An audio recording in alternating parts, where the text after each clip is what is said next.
今次同大家做一個無麩質貝果，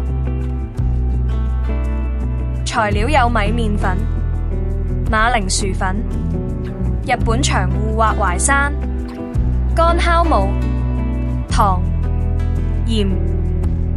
首先將長芋泥、馬鈴薯粉、米麵粉同埋乾酵母倒入一個大碗，然後將所有材料攪勻。每一款長芋泥含水量唔同，如果攪咗大約5分鐘，麵粉團仲有麵粉係度，就要再加長芋泥，每次加10毫升，直至麵團變成泥狀就得啦。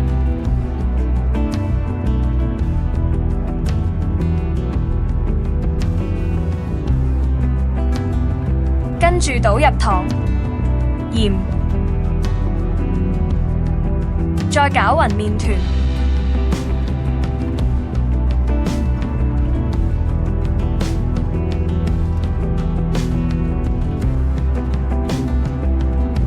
下一個步驟係造型，將麵團搓成條狀。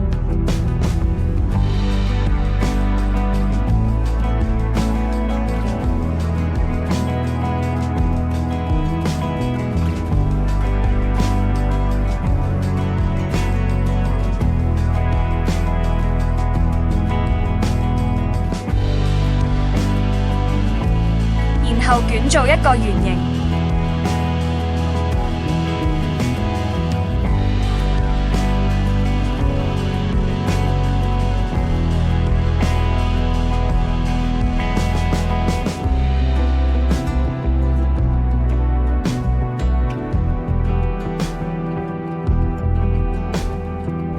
放入焗爐發酵。發酵完成後，取出麵團，預備用滾水燙30秒。將麵團放入滾水，每一面燙30秒。燙完滾水之後，預備放入焗爐，最後放入焗爐，用200度大約焗20至25分鐘。